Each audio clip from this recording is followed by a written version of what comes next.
y es para quienes están aquí presentes en la sala verde. Entonces, de nuevo, le agradezco a todos un poquito de paciencia, a Juan Guillermo, muchísima más paciencia. Qué pena contigo. Tranquilo. Sí, sin problema, tranquilo. Vale, vale.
¿Nos escuchan allá? Sí, por acá lo oigo bien. Pues, yo no sé si...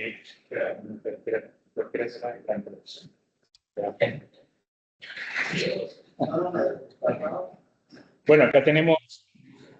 Ah, bueno, listo, perfecto. Acá tenemos algunos estudiantes y un colega, un profesor que también nos acompaña y por ahí parece que vienen algunas personas para acá.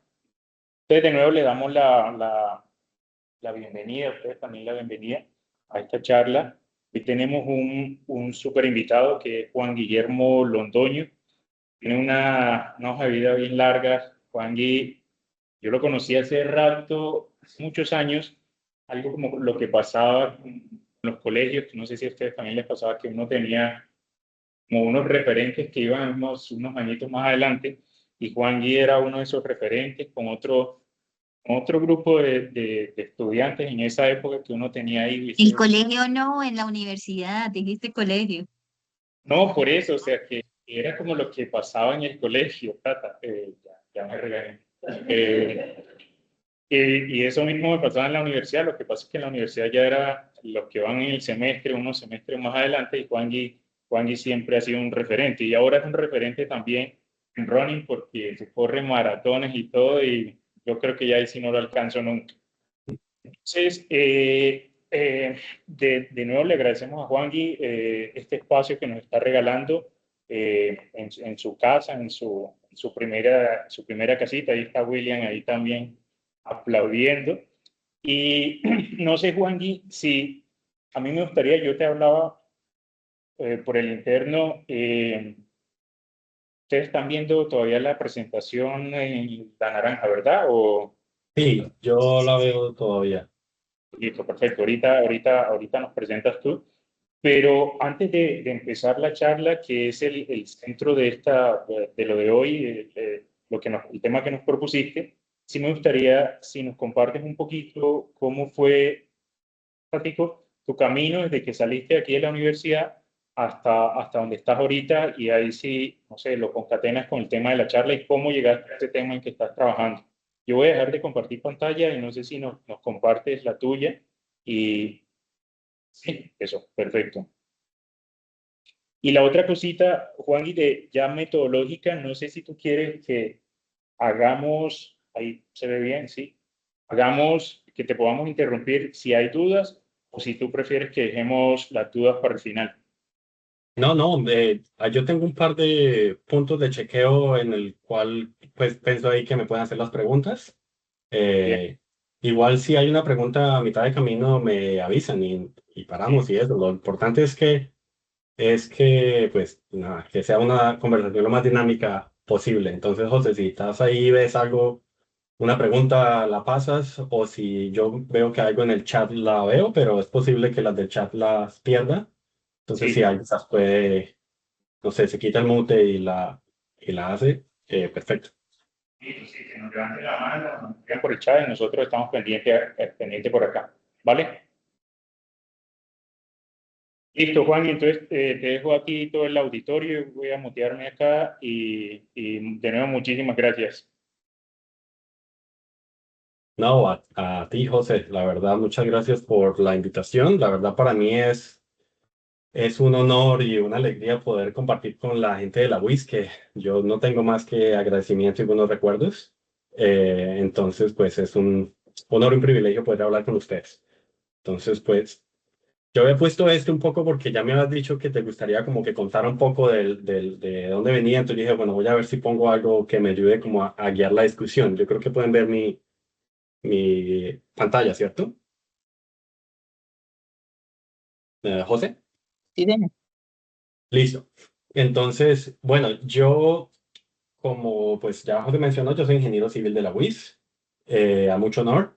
Terminé, ya no me acuerdo en qué año, pero después de que me gradué,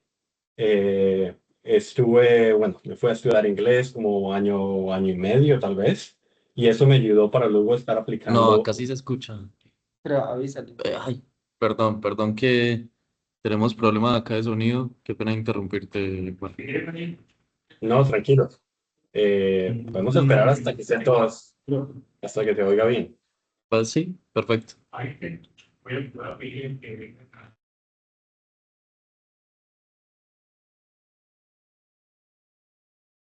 Aló, probando, 1, 2, 3. ¿Sí me oyen?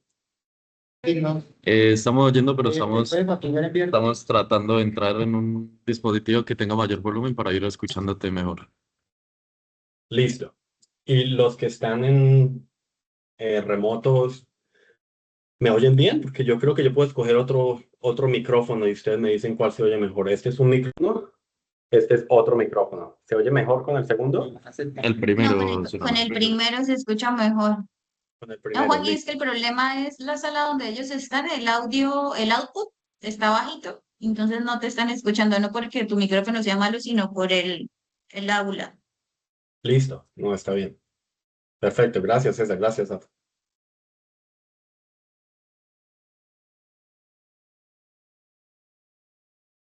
Pero mira,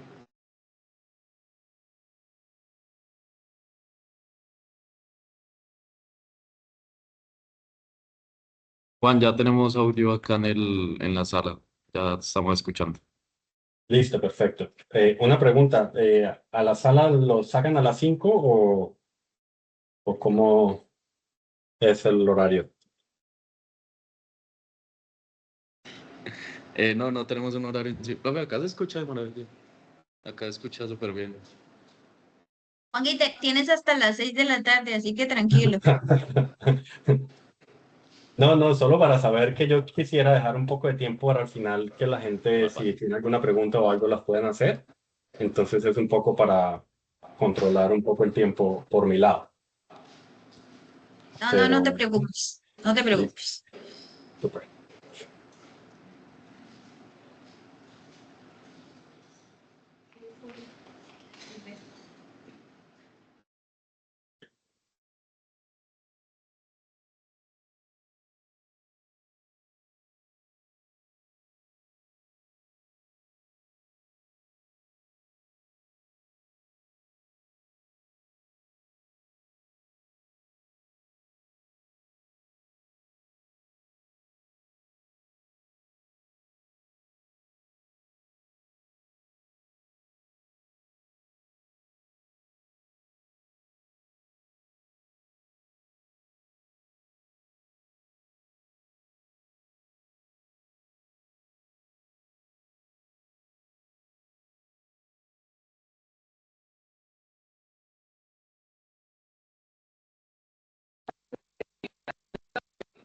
eh, Juan, ¿nos escucha?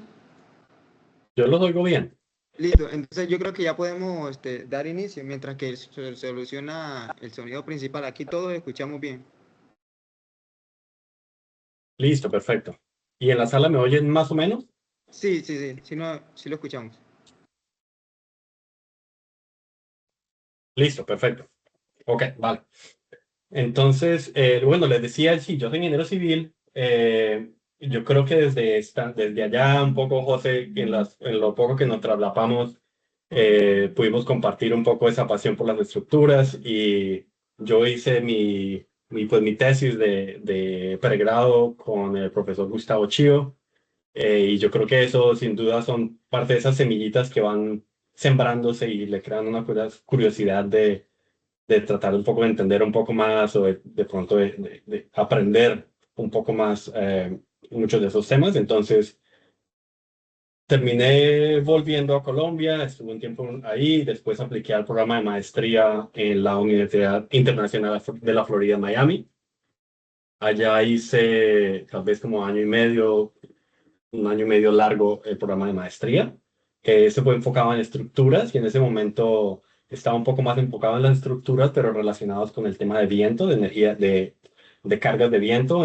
En FIU, en la Internacional de la Florida, hay un gran programa del tema de huracanes, de cargas de viento, y es un programa computacional y experimental. Y en eso, pues, como así que siguió la curiosidad de, no, yo quiero seguir un poco aprendiendo, seguir aprendiendo en este tema. Y eso llevó un poco a que me aplicara al programa de doctorado. El programa de doctorado se lo hice en la Universidad de Columbia, aquí en la ciudad de Nueva York, en donde estoy. Y el programa de doctorado ¿me oye?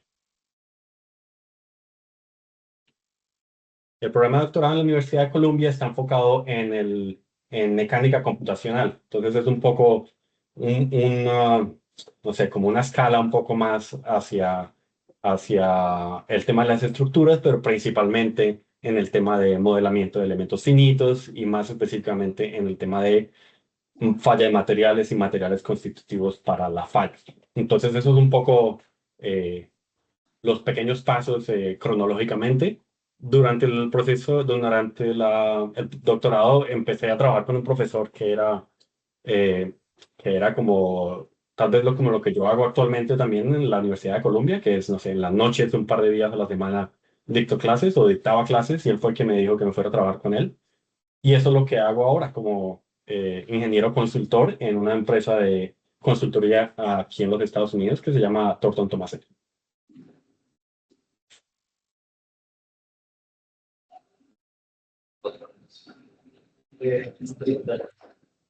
¿Me siguen oyendo bien? ¿José? Sí, sí, sí. Listo, perfecto. Entonces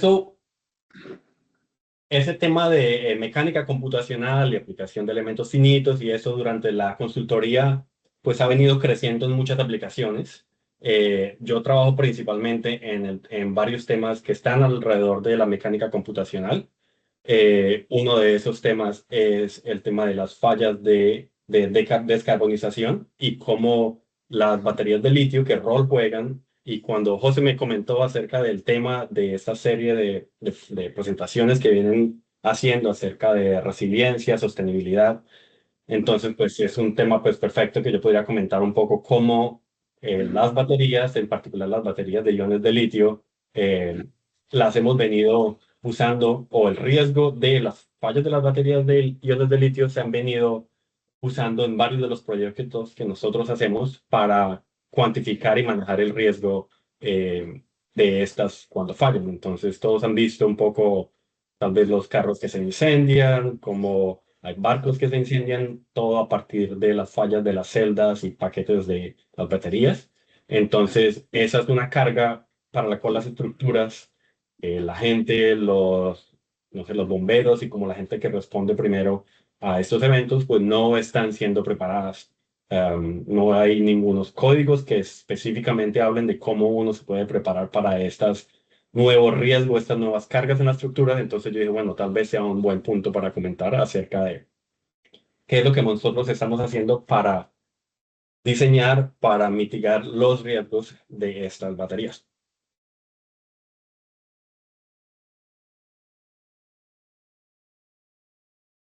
Yo creo que por interés del tiempo voy a saltar un poco, pero básicamente esta es la empresa para la que yo trabajo. Somos más o menos 1.800, ya casi 1.900 empleados y estamos un poco regados en todo el mundo y yo estoy en la oficina principal que es en la ciudad de Nueva York. Que les conté un poco acerca de la motivación de las baterías de litio y en esto tengo que pedirles disculpas, yo nunca he presentado esto en español, a pesar de que prefiero hablar en español toda la vida, pero pues hay muchos temas que yo he estado ahí como tratando de entender cómo es la mejor manera de decirlo en español. Si alguien eh, me corrige cuando diga algo que no tiene sentido, se lo recibo con mucho gusto. Eh, Cuando hablé de la falla de las baterías de litio, pensé como en cómo hablar un poco de cuál es el riesgo de estas baterías. Entonces pensé básicamente en 4 potenciales objetivos, digamos así, que podría hablar en la presentación. ¿Cuáles son las causas? ¿Qué consecuencias tienen estas baterías de litio? ¿Cuáles son las prácticas de diseño comunes? ¿Y cuáles son los tipos de análisis que uno quisiera hacer para poder entender el riesgo de estas baterías y el riesgo que ellas imponen en las estructuras, en las personas, en la gente digamos, en los bomberos y en la gente que llega a asistir como respuesta de emergencia? Entonces, la presentación más o menos se basa en eso, es en como tratar de entender por qué las baterías, por qué nos importa, cuál es lo más relevante de estas baterías, por qué las estamos estudiando, cómo llegó a nosotros, digamos, como empresa de ingeniería de consultoría. Yo debería mencionar que Thornton Tomasetti, tal vez casi la mitad de la consultoría que nosotros hacemos es en estructuras, es en ingeniería estructural. Entonces tenemos como 10 distintas divisiones, las llamamos prácticas. La más grande es de ingeniería estructural. Yo estoy en una de las divisiones, como tal vez la tercera o cuarta en tamaño, que se llama ciencias aplicadas. Entonces estoy como en un punto en el que toca tal vez muchas áreas de la ingeniería. Entonces por eso es como que motivado por las estructuras, pero a través de estos estudios más especializados y detallados, cómo podemos ayudar a que las estructuras se desarrollen y se diseñen de una manera más segura. Entonces, básicamente la agenda que yo había planeado era entender las baterías, qué rol tienen, cómo evaluamos los riesgos y cómo mitigamos esos riesgos. Entonces, para la gente que no ha visto baterías en general, yo creo que el concepto general es muy claro, pero las baterías juegan un papel súper importante en el proceso de descarbonización del transporte, principalmente porque la electrificación, por lo menos de los vehículos de transporte, es tal vez de la industria que está más avanzada comparado con otras industrias de alto consumo energético, por ejemplo, la industria pesada o la construcción inclusive. Entonces, si uno mira ¿cuál es lo atractivo de las baterías? Normalmente es que las baterías necesitan, o los vehículos necesitan una gran capacidad de energía o gran densidad de energía que puedan liberar esa energía de manera rápida y en una masa y en un volumen lo más pequeño posible. Uno quiere mejorar la densidad energética. Y las baterías pues se usan mucho en los vehículos, en los carros, pero también se usan mucho en muchos soluciones de energía renovable en las cuales se usan para capturar los excesos de energía o para suplir en los momentos en los cuales, por ejemplo, las energías renovables no estén generando, por ejemplo, en la noche con los paneles solares o en momentos de bajo velocidad del viento, por lo menos con las turbinas eólicas. Entonces, las baterías en general están siendo usadas como parte de las soluciones de los sistemas de energías de renovables, de los procesos de descarbonización, pero pues esos vienen con un montón de riesgos asociados a ellas. Entonces, esos riesgos nosotros casi que creamos esta metodología que les voy a presentar hoy, que se basa en entender un poco cuál es el riesgo, cuantificarlo y cómo se mitiga. Entonces, para eso, nosotros miramos a las baterías que vemos, por ejemplo, en un carro o en una solución de energía renovable. Normalmente, la escala más pequeña que uno puede mirar es, por ejemplo, esto que llaman la celda o la cell. Esta celda es típicamente muy parecida a las baterías que uno ve, por ejemplo, no sé, comercialmente, como una AA o AAA. La más común es una batería que es la 18650, que es un poco tal vez el doble del tamaño de una batería AA, que es como las que estoy mostrando aquí a la izquierda en este gráfico. Entonces, cada una de estas celdas o cells son más o menos el doble del tamaño de una AA cuando se combinan en un solo grupitos. Uno les llama normalmente módulos, y estos módulos son una de las partes que al final forman un paquete, un paquete de baterías, y esos paquetes de baterías son los que normalmente se ensamblan como parte del vehículo o como parte de los sistemas de energía renovable. Entonces, toda esta combinación de energía es una manera de almacenar, de tener estos módulos o tal vez unos paquetes modulares que generen distinta potencia, distinta almacenamiento de energía total. Entonces, ¿por qué son importantes y cuál es el rollo con las baterías? Ya sabemos que se van a usar y van a seguir siendo usadas, y el número de baterías que se van a usar va a seguir creciendo con el tiempo. Entonces, la clave es entender qué pasa cuando ellas fallan. Tengo varios ejemplos de qué pasa cuando ellas fallan. Una de esas es que cuando las baterías empiezan a fallar, cuando yo digo baterías por ahora, pueden ser una celda, o como la celda se prepaga a un módulo o al paquete, ellas normalmente empiezan a emitir una gas, que a veces lo llamamos una nube de gas. Esta nube de gas es una nube que es tóxica e es inflamable. Entonces, cuando esta nube empieza a salir, normalmente se acumula normalmente en el techo porque tiende a ser más ligera que el aire, y al acumularse eventualmente encuentra un foco que la encienda, y esa genera básicamente una explosión. Eso pasa en casos como en el cual un carro híbrido, por ejemplo, estaba en un parqueadero cerrado. Este era un carro híbrido, creo que es un Renault Zoe en Alemania, en donde el carro y la batería del carro híbrido falló. Este gas que vimos en el video anterior se acumuló en este espacio cerrado, muy confinado, y en algún momento una de las fuentes de ignición o fuentes de incendio que prendió esa nube flamable, pues finalmente creó una onda explosiva tal que creó el desastre que se puede ver acá, que básicamente este parqueadero tumbó todos los ladrillos y tumbó el techo. Y pues bueno, ya vemos que la onda que genera una explosión pues puede terminar dañando estructuras y afectando a las personas. Otro ejemplo, un par de ejemplos más. Este es un Jeep híbrido. Esto es en Bélgica, en el cual ya se ve que ya se han llamado a los bomberos en este caso. Ellos llegaron a tratar de mirar qué estaba pasando por este carro híbrido porque estaba soltando este humo blanco, pero en el proceso de ellos tratar de mitigarlo, se ve cómo la explosión ocurre y el techo cae finalmente. Entonces ya ustedes pueden ver la violencia y la energía que está siendo emitida por este gas, esta nube de gas que se emiten los vehículos, las baterías en particular, y en este caso era un carro híbrido. Un par de ejemplos más. Estos son el tema de estos son buses. En este caso, el bus tiene unos paquetes de batería en el techo. Estas no son baterías de litio, sino son baterías de un metal polimérico, que básicamente el efecto es muy parecido. Se ve primero una nube, después hay como una ráfaga de fuego que sale directamente hacia arriba del bus, y pues ya se pueden imaginar el fenómeno en un espacio cerrado, pues va a ser una carga térmica mucho más violenta que lo que uno se puede esperar en un carro de combustión interna.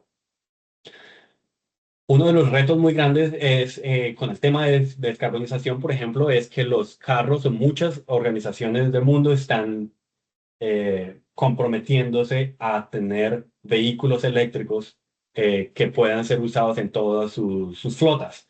Entonces el reto es que ellos van a llegar a puntos en los cuales van a tener muchos carros de estos eléctricos en parqueaderos cerrados, de pronto subterráneos, y el reto es cómo pueden hacer para que en el caso que vaya a haber un incendio, pues no vaya a ser un incendio que se propague a través de toda la planta de un parqueadero, por ejemplo, que termine destrozando o causando alguna colapso de la estructura. El último video que tengo acá es en el tema de la fabricación de las baterías. Este es un tema que por lo menos en Estados Unidos se está haciendo cada vez más importante porque la demanda de baterías es muy grande, pero los temas de sensibilidad, por ejemplo, en cuanto al software que tienen las baterías, es cada vez mucho más crítico. Digamos, hay muchas aplicaciones de baterías en las cuales no se quieren usar baterías, por ejemplo, de ciertos países en los cuales esas baterías ya vengan con un software ya instalado, porque cada batería tiene un software que maneja su carga, maneja sus temperaturas, maneja todo eso.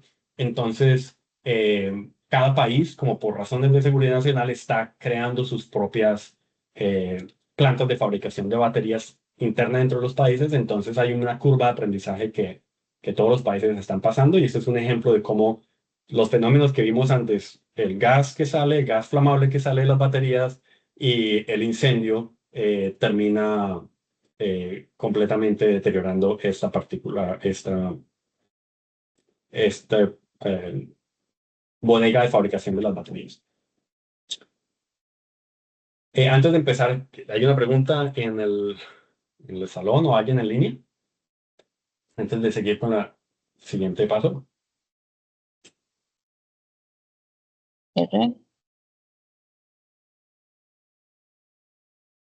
Listo.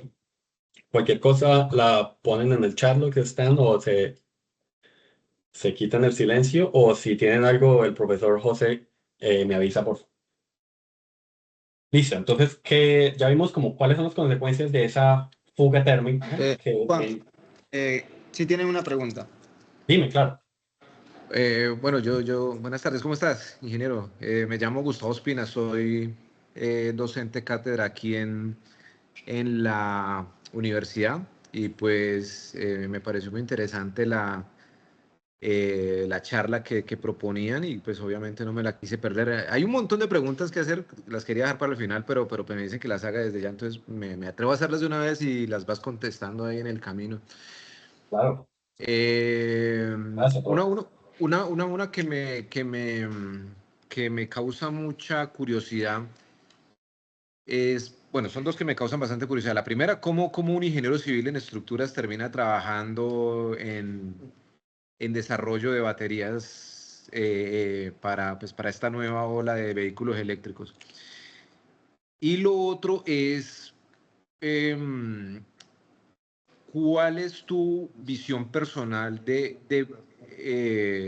tema de contaminación? Pues se habla, o pues para todos, se nos está vendiendo una idea de que los vehículos eléctricos pues son la alternativa a la contaminación de los vehículos de combustión interna, pero el impacto ambiental que tiene la disposición de las baterías es un tema del que no se habla. Entonces, ¿cuál es tu visión de ese tema? Esas serían mis dos preguntas por ahora. Gracias, profe. Dos cosas. ¿Cómo llego yo a estudiar eso? Es una muy buena pregunta. Es una mezcla de cosas. Yo empecé como ingeniero civil, luego estructuras, y luego me fui enfocando un poco hacia la mecánica computacional. Entonces eso al final del día es pues resolver sistemas de ecuaciones que tienen muchos campos, ¿sí? Entonces, digamos, en el tema que yo terminé estudiando finalmente, pues era elementos finitos resolviendo para, no sé, viscoelasticidad, efectos térmicos, falla de materiales, concentración de esfuerzos, cómo se inicia una grieta y cómo se propaga. Entonces, esa como metodología de tratar de resolver un sistema terminó aplicándose en muchas distintas aplicaciones más allá de lo típico de ingeniero civil. Por ejemplo, mi tesis se enfocó en gran parte a cómo las grietas en los glaciares se propagaban, porque en ese momento mi tesis era patrocinada por el Departamento de Energía de los Estados Unidos, y ellos están interesados en mirar cómo es el proceso de formación de los icebergs, por ejemplo, que hay un pedazo de hielo glaciar muy grande. Hay una grieta que eventualmente se llena de agua, y esa grieta llenándose de agua ayuda a que haya una presión interna que separe el hielo, y eso vuelva a los icebergs, y esto tiene unas consecuencias más grandes con respecto a, no sé, la elevación del nivel del mar y cosas así. Entonces, las aplicaciones finalmente en un nivel muy fundamental, por lo menos en el tema de elementos finitos, pues casi que muchas ramas de las aplicaciones son son como hermanas. Entonces eso fue como lo que, un poco como hice un zoom en varias aplicaciones y terminé aplicándolo, por ejemplo, en carros, que yo creo que tal vez se traslapa un poco más con ingeniería mecánica, en cómo era el efecto de distintas aleaciones metálicas usadas en vehículos y cómo afectaba eso el desarrollo o el desempeño ante impacto. Y eso ha llevado un poco a liderar este grupo en mi empresa, que es un grupo de ingenieros civiles, mecánicos y físicos que se enfocan en todo el tema de elementos finitos y mecánica computacional de fluidos, que ayuda como a cuantificar y entender cuál es el efecto de estas estructuras, de esta falla de baterías. Entonces, una pequeña clarificación, yo no me he enfocado hasta ahora en el diseño de las celdas o de las células o las baterías como tal, sino en cuál es la consecuencia de estas baterías que al fallar pueden terminar afectando las estructuras, las personas y el ambiente de esos. Entonces, casi que todos los problemas que yo me he enfocado hasta ahora han sido el manejo de riesgo de estas baterías, ya que la gente las está adoptando a un ritmo mucho más grande que la regulación, que las normas, que las buenas prácticas están siendo implementadas en las estructuras, en la manera de que se transportan. Entonces es un poco una mirada desde el dueño desde el dueño del dónde están esas baterías puestas, una casa, un edificio, un barco, un carro, y no tanto como desde la parte tal vez electroquímica, aunque parte electroquímica es mi siguiente diapositiva, pero ha sido un poco más en el efecto del ambiente.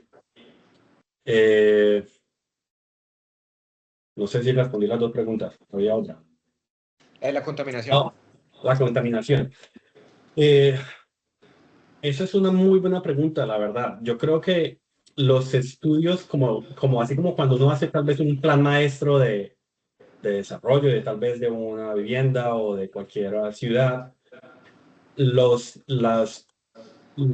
planes de manejo eléctrico que normalmente he visto tienden a ser cada vez mucho más amplios, que incluyen desde la minería de los distintos metales pesados o metales preciosos que se usan desde, por ejemplo, no sé, el cemento y el acero, todo el proceso de fabricación, los procesos de alto consumo de temperatura, hasta el tema final de disposición, de reciclaje, de reutilización. Entonces, dentro de esa gran amplio espectro en la cual las personas podrían analizarlo, deberían tal vez analizar todas las soluciones, baterías cumple como un rol relativamente corto dentro de eso, y yo creo que hay un montón de problemas que ellas tienen. Digamos, yo me enfoco en este caso en los problemas físicos, principalmente el riesgo que ellas incluyen. Yo sí creo que tienen unas limitantes con el tema de el ambiente, pero pues es cuestión de comparar las distintas alternativas que existen para eso. Por ejemplo, yo creo que la tecnología de las baterías va a cambiar, van a ser mucho menos violentas, mucho menos peligrosas y espero yo mucho menos tóxicas. Entonces, sí es algo que yo creo que sí hay que considerar, pero pues es una consideración que va de la mano con las alternativas que existen y cuáles de esas alternativas en realidad ofrecen como mejores soluciones. Yo creo que es un tema muy largo, pero depende un poco de qué opciones hay para cada país y cuál es como el propósito específico de la solución. Entonces, mejor dicho, no tengo una respuesta muy, muy clara con respecto a cuál debe ser la solución, pero yo creo que esas son las cosas que yo consideraría en el momento de buscar soluciones distintas para distintos problemas de demanda energética. Vale, muchas gracias. ¿Sí?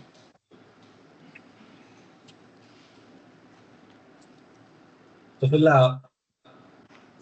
el tema de por qué las baterías fallan, volviendo al tema nuestro de qué hace que las baterías fallen, pues eso es un problema que pasa un poco a la escala más pequeña. Entonces, para eso solo tengo una slide con respecto a qué pasa internamente. Entonces, internamente, dentro de cada una de estas celdas de la batería, básicamente uno tiene 4 componentes. Uno tiene un cátodo, un ánodo, un separador y un electrolito. La cosa más básica es que la energía, los iones de litio en el caso, pero pues pueden ser otros iones, pero pues me estoy enfocando en iones de litio, se mueven a través del separador, mientras que los electrones pasan a través de la conducción de energía. Entonces, ya sea que uno esté cargando o descargando, básicamente casi que una competencia entre iones de litio para un lado y para el otro, y la corriente entre un cátodo de un lado para otro. Estas 4 componentes, uno de ellos es el que falla y es el que hace que haya un cortocircuito entre partes que no se deberían conectar, por ejemplo, el cátodo y el ánodo. Estos 4 componentes normalmente en las células que yo mostré, que son las células cilíndricas, hay muchos tipos de células. Hay unas células que son prismáticas, hay otras que son en bloque, pero en general básicamente son estas 4 capas que se enrollan de alguna manera, como en el caso que se ve acá abajo a la izquierda, que son básicamente este separador, los cátodo y ánodo, y el electrolito básicamente, que permite el flujo libre entre los iones de litio. Entonces, cuando cualquiera de estas partes falla, en particular el separador, y puede fallar por muchas razones, es cuando uno empieza a liberar violentamente a través de una reacción exotérmica que empieza a generar energía, y esa hace que la energía se vuelva incontrolable, y nos lleva al tema que llamamos la fuga térmica, que en inglés es el thermal runaway. Entonces, esta fuga térmica puede ser iniciada por cualquier momento, puede ser un abuso, por ejemplo, de temperatura. Los separadores en las celdas se empiezan a deteriorar alrededor de los 100, 130 grados Celsius, pero pueden ser, por ejemplo, abusos mecánicos como una pulsadura o algún golpe, puede ser un abuso eléctrico, o pueden ser fallas internas de la batería. Cualquiera de estos eventos de iniciación empieza a generar calor. Como esto es una reacción interna química de la celda, este aumento de temperatura comienza a aumentar la velocidad de la reacción de este mismo fenómeno que está generando la carga. Entonces es como autogenerado. Y esta temperatura es tan alta que se genera mucho más rápido que la capacidad de disipar esa energía, de disipar ese calor. Todos vemos que los celulares a veces se calientan durante el proceso de carga, por ejemplo. Eso es normal, y es normal que la temperatura que sale de las baterías, pues se disipe normalmente, y es parte de todo el proceso cíclico de una batería normal. El problema es cuando la temperatura comienza a crecer y a crecer y a crecer, de manera en la cual se vuelve incontrolable y comienza a deteriorar todos los componentes. Esta falla de una celda individual puede terminar propagándose en las celdas adyacentes, y entonces eso es lo que hace que los problemas crezcan. Esta es una pequeña curva como de temperatura con el tiempo, en las cuales tal vez lo clave aquí es la falla del separador, pero uno puede ver que a distintos grados de temperatura que se va creciendo, comienzan a generar distintas fallas de los componentes. Hay una parte importante con respecto a la falla de las baterías de litio. Yo oigo un montón de ruido. Cristian, te voy a mutear. Cristian, gracias. Si tienes una pregunta, cualquier cosa, te desmuteas y la haces. Entonces, una parte importante de las baterías de litio es que lo que todos hemos aprendido tal vez de este triángulo de fuego, digamos, que está la fuente, el oxígeno y la fuente de calor, digamos, o la parte que es combustible, el oxígeno y la fuente de calor. La batería tiene todas estas 3 componentes ahí mismos. Entonces, la forma típica que uno trataría de manejar el tema de los incendios por las baterías de litio, por ejemplo, no son, por ejemplo, que uno trata de sofocar, por ejemplo, un incendio, no van a funcionar.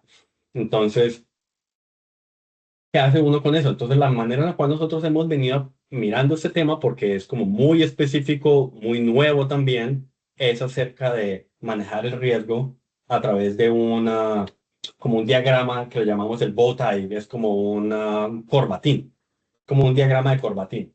Entonces, este diagrama de corbatín básicamente está centrado en el evento, en este caso, la fuga térmica. Perdón, que yo tenía una imagen aquí, no la logré traducir, pero en el centro de la fuga térmica que hemos estado hablando, todos los eventos que pasan a la izquierda de esa fuga térmica son todos los eventos que se podrían, tanto los que iniciaron la fuga térmica como las barreras que uno podría haber generado antes de llegar a esa fuga térmica para evitar que la fuga térmica ocurra en primer lugar. Entonces, los factores que inician son abuso mecánico, abuso eléctrico o abuso térmico, por ejemplo. Hay ciertas barreras de protección que son mejorar el diseño de la batería, mejorar el manejo de recarga, digamos que no vaya a tener una sobrecarga la batería. Muchos de estos barreras de protección, normalmente uno como, por ejemplo, dueño de un parqueadero, de un edificio, algo así, uno tiene cero o nada de control con respecto a estas cosas de prevención, porque uno no sabe en realidad qué tipo de batería, qué química, la calidad de la batería, etcétera, que esté ahí. Entonces, normalmente nuestro enfoque ha sido con lo que pasa después de que el evento se haya iniciado, es básicamente los procesos de mitigación de la fuga térmica. Y para la mitigación nos enfocamos básicamente en tres aspectos. Uno es el tema de los gases tóxicos, entonces es cómo estos gases tóxicos pueden producir problemas a los habitantes que están ahí. Esto es antes de que se incendien, antes de que se prendan.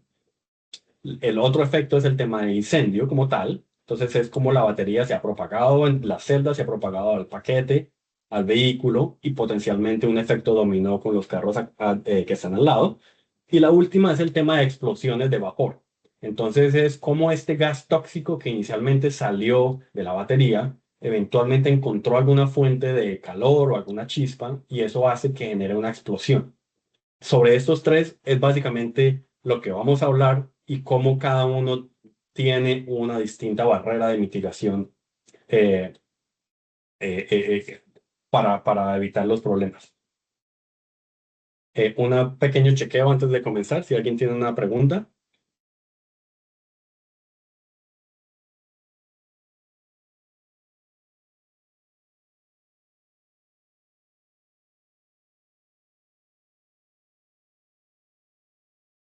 Listo, sumo que no. Vale. Entonces, ¿qué hacemos con él? Normalmente ya hemos como identificado, empezamos como a identificar los riesgos y la pregunta es cómo los mitigamos. Entonces, este es un tema en realidad bastante nuevo y hay muchos agravantes, digamos, del problema. Y estos son como los agravantes. Primero, las baterías de litio están creciendo en su capacidad y su como proximidad con respecto a una a la otra. Tenemos mucho más carros en los parqueaderos, tenemos mucho más baterías que están siendo en particular usadas, por ejemplo, en paneles solares en edificios, que esa energía tiene que estar almacenada en algún lado. Los códigos de normas están mucho más retrasados con respecto al desarrollo tecnológico, o sea, la gente está poniendo carros, vehículos en los parqueaderos sin los mismos dueños de esos parqueaderos preguntarse qué efecto tiene eso en el caso que estos vehículos fallen. Por la misma razón, pues no hay ningún control que las personas puedan hacer. Yo no sé si un carro viejo, nuevo, de mucha capacidad, de menos capacidad, está entrando en mi propiedad. ¿Cómo hago yo para mitigar eso? Hay unas regulaciones muy grandes actualmente, sobre todo con el diseño de las estructuras nuevas, que están obligando a los desarrolladores, a los constructores, a que influyan cada vez más puntos de carga, por ejemplo, de vehículos eléctricos. Entonces, por un lado, hay una presión hacia los constructores a que incluyan muchas más cargas de muchos puntos de recarga, digamos, de las baterías, pero tampoco hay como una regulación que guíe cómo se mitiga el riesgo de que estas baterías puedan fallar, ¿no?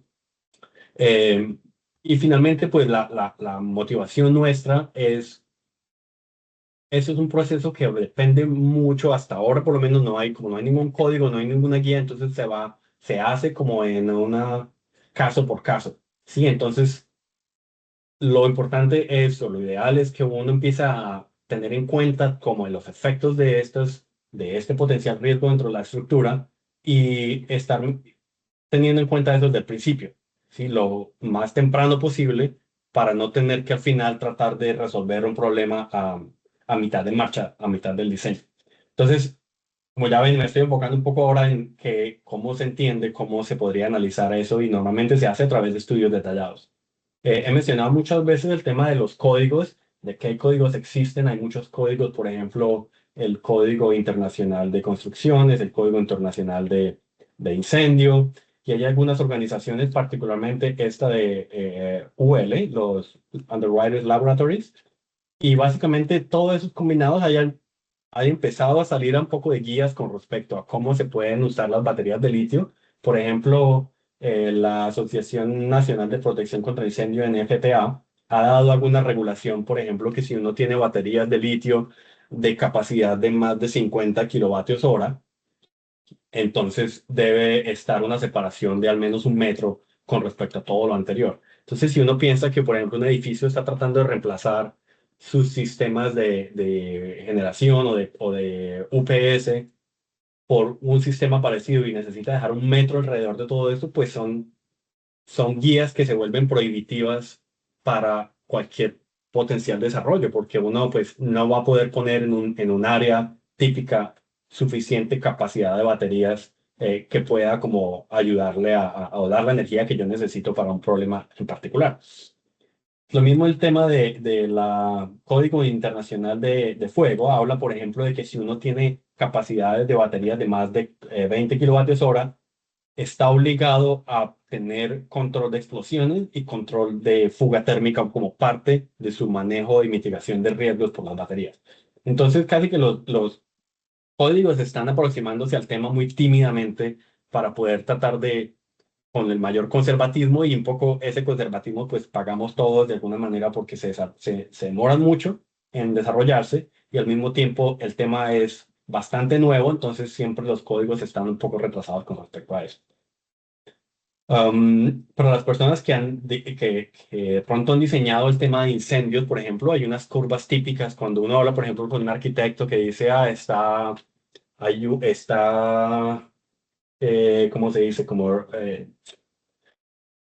cierta estructura está rated, está como diseñada para cierto grado de horas, digamos, de temperatura.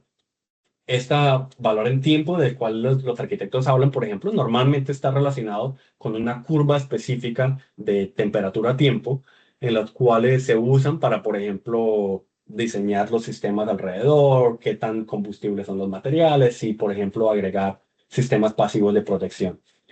Estas curvas normalmente, aunque existen para, no sé, incendios típicos de oficinas o de casas, pues no existen para vehículos eléctricos, por ejemplo. Entonces aquí estoy comparando dos curvas típicas uno es típico que se usan, por ejemplo, en edificios y el otro es en la industria de, como por ejemplo, hidrocarburos. Entonces la evaluación, antes de dar unos ejemplos, ¿cuál es nuestro proceso? Voy a saltar de una vez al siguiente paso, que son identificar cuáles son los peligros, evaluar esos peligros y controlar esos peligros a través de distintos diseños de mitigación. Entonces, en la práctica, eso es mirar cuál es mi tipo de batería, cuál es la capacidad nominal y la ubicación de la batería. Normalmente eso va en la identificación típica. Si yo tengo un parqueadero, yo espero que en ese parqueadero, por ejemplo, vaya a entrar, no sé, máximo como una camioneta Tesla, o una camioneta Rivian o cierto tipo de capacidad máxima que sea razonable considerar. Eso me ayuda a identificar cuáles son los distintos escenarios que yo deba tener en cuenta. Y luego la evaluación de los temas de nuevo, nos vamos a enfocar en 3 temas: toxicidad, explosiones e incendio. Entonces, con esos 3 temas, normalmente, ¿qué factores tienen en cuenta cómo esos 3 factores se agravan o se mejoran? Entonces está la ventilación, la dispersión de estas nubes de gases que salen de las baterías, incendio, toxicidad y la respuesta estructural.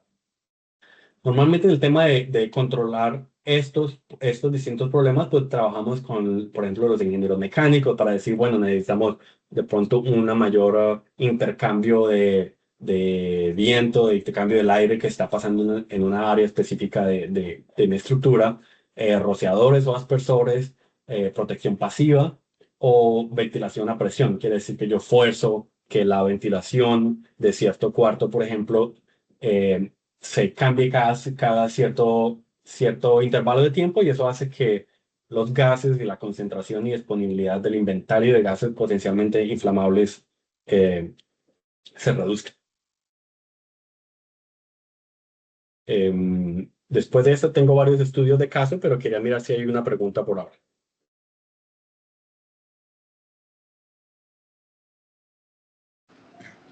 Hola Juan, ¿me escuchas?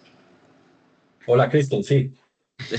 Sí. Bueno, es Esteban, esta vez. Es que estamos Esteban, jugando listo.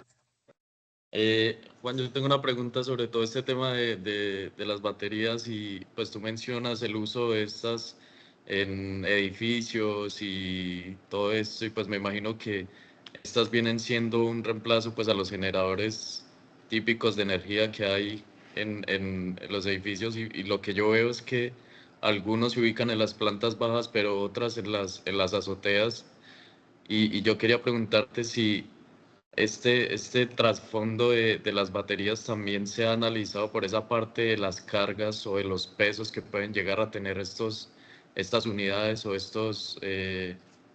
pues lo que nos enseñabas ahorita que se ponían bastante de baterías para la generación.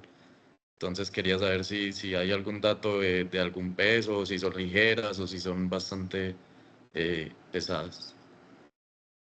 Gracias, Esteban. Sí, las baterías sí son pesadas, pero es una carga, digamos, tal vez dinámica no es la más grave, digamos, desde el punto de vista del sistema estructural. La baterías, digamos, cuando empezaste a decir que si era un sótano o en el techo de la estructura, lo primero que se me vino a la mente es un poco en el momento de que una batería falle, desde mi perspectiva es mucho más grave, digámoslo así, tener una batería en el sótano, porque el sótano pues está en la base, ya tienes más cargas ahí, hay menos potencialmente ventilación, hay más capacidad de que se almacene este gas inflamable. Entonces pues son consideraciones que habrá que tener y por eso es muy difícil. Yo creo que también los códigos no han podido desarrollarse tanto. Es muy difícil generalizarlo de manera en la cual yo diga siempre póngalo en tal lado, siempre póngalo en tal otro. Como todos los problemas de ingeniería, uno puede hacer lo que uno quiera, ¿sí? Uno puede hacer todo lo que uno quiera, pero pues cada una de estas decisiones de diseño tiene una consecuencia. La mayor es el costo. Entonces uno pronto quisiera tener un peso alto en la parte baja del edificio, y eso pues hay que contrastarlo con los riesgos que es tener esa batería en la parte baja del edificio comparado con un peso alto arriba, pero que me genere tal vez un menor riesgo con respecto a las explosiones y el incendio. Entonces ahí, como dicen, no hay almuerzo gratis, dicen por ahí. Pero pues son dos consideraciones que sin duda hay que tener en cuenta y pues nada, eso yo creo que responde la pregunta. Ok, Juan, y tengo otra pregunta ahora que se me viene a la mente. Pues tú nos has mostrado cómo reaccionan estas baterías y lo abrasivas que llegan a ser. Y bueno, lo veo desde la parte en las que estas baterías se usen sí o sí como en un edificio o algo, porque pues es lo que ahorita mi mente viene siendo, como que está entrenado de ver todo en pues, edificaciones, ¿no? Edificios, puentes, ya, todo esto. Entonces, quería saber si estas baterías avanzan y el avance tecnológico de estas baterías también van de la mano con algunas medidas de cuidado, no sé, algunos sistemas de reacción cuando llegan a prenderse fuego o algo. Por lo que he visto, pues hay lugares en los que no, bueno, no se puede usar agua, pero usan dióxido de carbono. Entonces, mi pregunta va a que si va avanzando esta también medida como de restricción, como si llega a pasar, o sea, lo esencial es que no pase, pero si llega a pasar, podemos utilizar estos sistemas y este tipo de diseño por si es en un edificio, las tuberías o algo así como de esas redes que puedan estar en un edificio para prevenir este tipo de situaciones. Sí, muy buena pregunta, Esteban, porque l- casi que nosotros estamos tratando de apuntarle a un target que está cambiando, ¿sí? La la química de la batería, por lo menos, ha cambiado del año pasado a este, ha cambiado muchísimo. Entonces, muchas de las cosas que yo les estoy diciendo en 3 años, o sea, yo no creo que yo vaya a estar haciendo consultoría en esto en 5 años. Yo creo que va a estar un tema completamente distinto. Yo sí creo que la necesidad de las baterías está forzando a que haya una mayor densidad energética, Sí, todos queremos no sé, un Apple Watch que dure una semana. Todos queremos una batería mucho más densa, de menos volumen, de menos peso, pero que tenga mayor energía. Entonces eso empuja a que la energía sea más condensada, pero al mismo tiempo esperamos obligue a que los sistemas de control también sigan creciendo. Y hay sistemas de control que sí existen y han mejorado mucho. Por lo menos uno ve cada vez menos incendios de carros en proporción a los incendios que hay, por ejemplo, ¿cómo se dice? Como en patinetas eléctricas o en motos eléctricas. Que la calidad en los controles de manufactura de las baterías de las motos, la calidad que hay en cuanto a la gente como las recarga y en la misma calidad de cómo maneja el mismo sistema el tema de, de esa energía. Por lo menos los carros más avanzados, una vez encuentran que una de las celdas de su módulo empiezan a fallar, ellos empiezan a obligar a descargar las baterías que están alrededor para que cuando, o si llegase a llegar a ese punto, eh, pues la reacción sea mucho menos violenta, ¿sí? Entonces hay un montón de cosas que las baterías hacen dentro del sistema, eso se llama BMS, sistema de manejo de la batería, el cual inteligentemente comienza a mitigar el riesgo ya internamente. Entonces nos gustaría pensar que ellos se van a volver suficientemente inteligentes para que no, de pronto a través de aislamientos internos y eso no tengamos ese problema, pero pues mientras tanto, como diseñadores, digamos, de un edificio, nos toca asumir que toda esa energía almacenada en los carros se va a liberar y, y nos toca planear para ello. Ok, gracias, Juan. Bueno, con eso.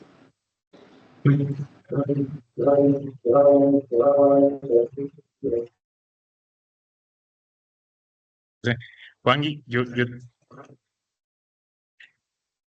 tengo una pregunta antes de Dime. pasarte de pronto ya a los casos de estudios.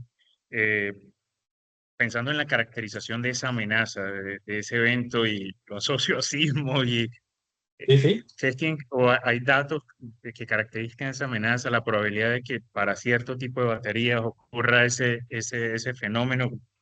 Eh,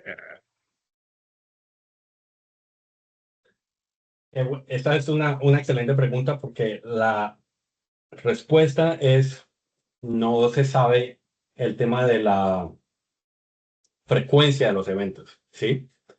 Entonces, si uno mira el riesgo, es como es la frecuencia con me están mezclando las palabras en inglés, pero eh, eh, la vulnerabilidad, digamos. Entonces, el tema o el problema, digamos, de las baterías de litio es que el tema es muy nuevo.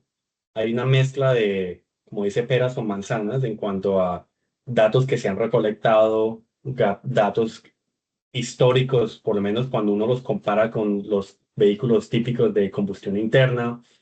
Entonces, lo que yo he visto es que hay gobiernos que eh, sin dudarlo, digamos, pueden decir que basados en los datos que ellos han recolectado, los vehículos eléctricos, por ejemplo, tienden a fallar menos que los datos de combustión interna. Entonces, por lo menos Australia tiene una base de datos buenísima, o por lo menos la han usado de manera que ellos pueden decir más asertivamente, nosotros, ¿sabes? Son riesgos, los riesgos de un fallo son más elevados, pero la frecuencia o que se espera que un carro eléctrico falle con los datos que tenemos son mucho menores. Entonces, nuestra manera, digamos, de analizar este problema normalmente ha sido asumir que el evento va a pasar y mitigar la consecuencia, más no tanto jugar como con la probabilidad de ocurrencia del evento, que es como una herramienta extra que uno tendría en unos análisis distintos. Entonces, yo espero que sea una variable que uno pueda tener en cuenta más adelante, pero pues ahora hay tan poquitos datos que es difícil uno como creerle para poder ser pues tanto conservador o para tomar decisiones importantes de respecto. Listo. Entonces, voy a tratar de moverme un poco más rápido porque ya veo la hora. Entonces, bueno,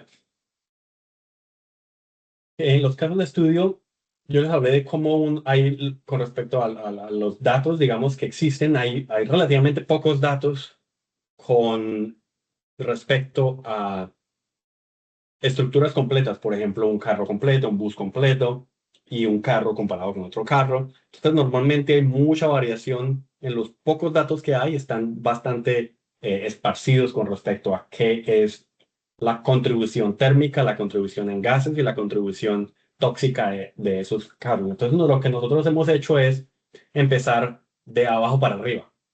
Empezar, por ejemplo, la información que sí existe es, por ejemplo, el tema de las celdas. Entonces, por ejemplo, una de estas celdas falla y como esta celda al fallar, falla las de adyacentes, falla las siguientes.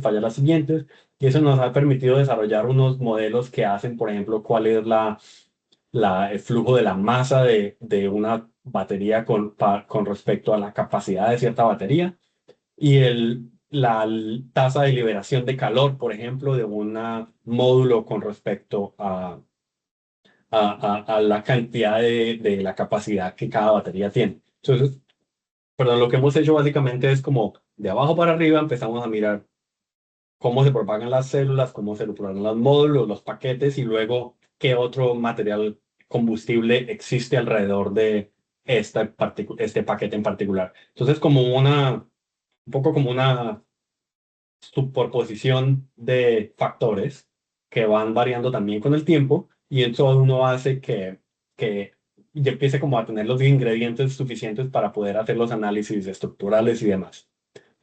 Yo hablé acerca de la composición de los gases que salen de estas baterías. Entonces hay una parte bien crítica de estas baterías y es que son dos cosas. Yo he mencionado muchas veces que son tóxicos y que son inflamables. Uno de los factores que hacen más inflamables el volumen de las gases que salen de las baterías es el hidrógeno.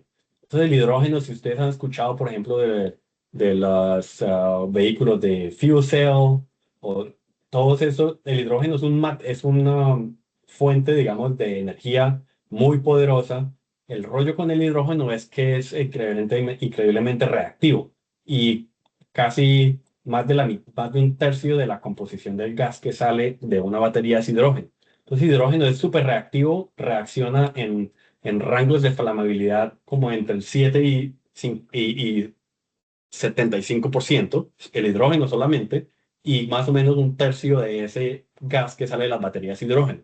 Entonces, ¿eso qué hace? Que cualquier estímulo, cualquier chispa estática, cualquier cosa, reaccione de una vez con este gas que se genera de ahí, de las baterías. Y esto pues todo ocurre antes de la explosión, digamos, está el tema de la toxicidad. Entonces si uno tiene este gas que se acumula, se fluye y las personas que están alrededor empiezan a respirar eso, entonces uno empieza a mirar cuál es la consecuencia con respecto a la gente alrededor. Entonces, ¿qué modelos hacemos para entender eso? Hay modelos principalmente de mecánica de fluidos computacional, que nos ayuda a entender cuál es el efecto de este gas que sale de las baterías de litio. Entonces voy a mirar unos ejemplos. Aquí a la izquierda es un laboratorio de baterías que hicimos en Ohio, en los cuales uno pudo mirar, bueno, para cierto bus que ellos estaban probando dentro del laboratorio, cuál es la concentración de gas flamable que se genera. Y entonces podemos mirar que todo, en este caso, si ve esta superficie, todo el volumen que está por encima de la superficie es un volumen dentro de este cuadro que en teoría puede ser usado para la explosión.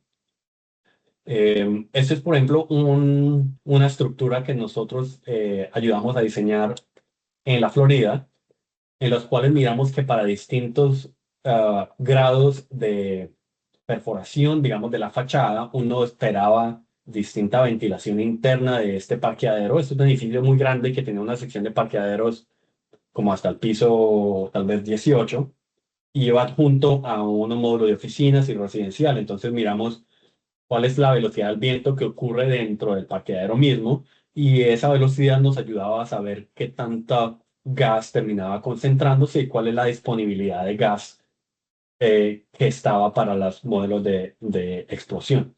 Entonces, estos son dos ejemplos. Este que está acá a la izquierda es el mismo modelo de aquí arriba.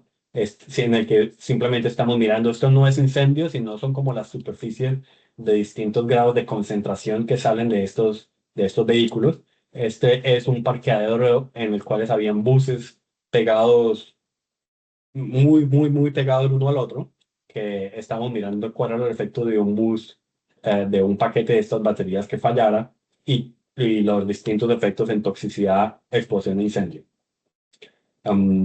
Esto es un ejemplo en el cual alguien creó como una pequeña estructura para almacenar muchas baterías y esto era parte de un barco. Entonces, cuando ellos tenían esto dentro del barco, la preocupación que ellos tenían eran si las ventanillas en las cuales se tomaba aire fresco, digamos, para la ventilación interna del barco, podrían por error terminar absorbiendo parte de este gas tóxico que fallara dentro de estas baterías. Entonces, esto fue como un ejemplo hasta ahora, un ejemplo de cómo esta nube tóxica nos tocaba analizarla para poder mirar las consecuencias. Ya acercándonos un poco más al tema estructural, hemos visto muchos edificios nuevos están dedicando espacios, por ejemplo, para el cuarto de las bicicletas o el cambio de carga, entonces de carga de las motos eléctricas o de las scooters o de las monopatines. Entonces hemos mirado, por ejemplo, casos en los cuales este gas se puede terminar emitiendo. En este caso no hay incendio, pero la parte crítica acá es que la parte de la estructura que normalmente empieza a interactuar con el gas que se emite, pues va a tener un factor importante porque hay unos bolsillos de gas que se empiezan a generar alrededor y entre más confinado y congestionado sea el gas, mayor es la presión que se genera después de la explosión. El tema de la carga térmica, este es el ejemplo que les mostré antes del bus en las cuales el bus, en este caso de la mitad, en la cual la batería del techo del bus comienza a fallar y entonces esa carga térmica empieza a aplicarse en los vehículos adyacentes. En este caso, por ejemplo, tenemos que este bus puede terminar propagándose porque uno puede mirar la temperatura de ignición de todos los componentes que están cercanos al bus y uno puede decidir si este bus, por ejemplo, se va a incendiar o no y en qué tiempo. Las cargas en la estructura, qué problema, y vamos a hablar brevemente un poco acerca de esto, cómo uno puede diseñar, por ejemplo, una viga que además de todas las cargas que tiene, va a tener una carga térmica mucho más grande, cuál es el efecto en el concreto, en el acero, etcétera. Estudios de toxicidad,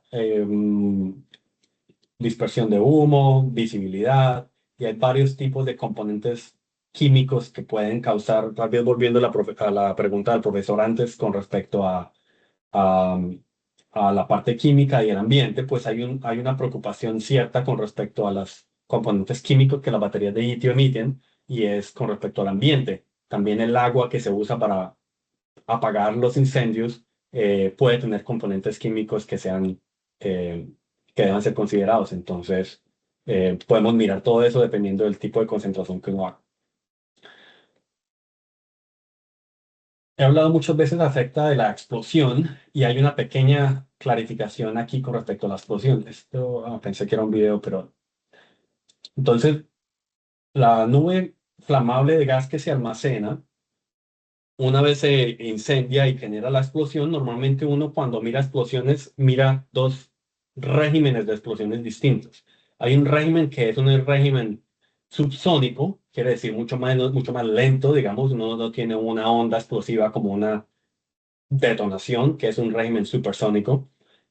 Uno tiene picos de presión mucho menores que los de una detonación. Piensen, por ejemplo, una detonación de TNT o, no sé, C4 o cosas así. Entonces, la explosión que uno espera de un gas de las baterías del litio tiene un pico de presión mucho menor, pero una duración mucho más grande. Entonces, para los estructurales, esto es bien interesante porque uno puede tener efectos en las estructuras que pueden ser comparativos a lo que uno podría ver en una detonación, por ejemplo, no sé, un ataque terrorista o algo así. Entonces, no quiero necesariamente, voy a aclarar algo, no quiero decir que una batería es equivalente a un ataque terrorista, eso no lo estoy diciendo, simplemente que hay casos en los cuales si una estructura, por ejemplo, ha sido diseñada para un ataque terrorista, entonces puede ser suficiente, por ejemplo, para la presión que se puede generar en los tipos de una batería. Normalmente los diseños contra explosiones, digamos, de ataques o algo así, gobiernan por encima del tema de las baterías, mucho más, pero hay estructuras flexibles, por ejemplo, que este impulso, esta duración de la carga empieza a ser mucho más parecida al periodo natural de la estructura, entonces puede generar cargas mucho más relevantes que la que una explosión ocurre, que es de un pico mayor, pero de una duración corta. Entonces la estructura normalmente, si es una explosión o una detonación es muy rápida, impacta y se va, y la estructura pues retoma su tiempo en reaccionar, mientras que si es una deflagración, es el tema exacto que es lo típico que pasa con una explosión de una batería. Entonces en una deflagración la detonación es mucho más lenta, la explosión es mucho más lenta, perdón, y eso hace que algunas estructuras pues reaccionen mucho más grave con respecto a eso. Entonces, ¿qué podemos hacer? Entonces hay muchas maneras en las cuales uno puede mitigar ese riesgo. Más que ir por la lista, voy a hablar un poco de qué son.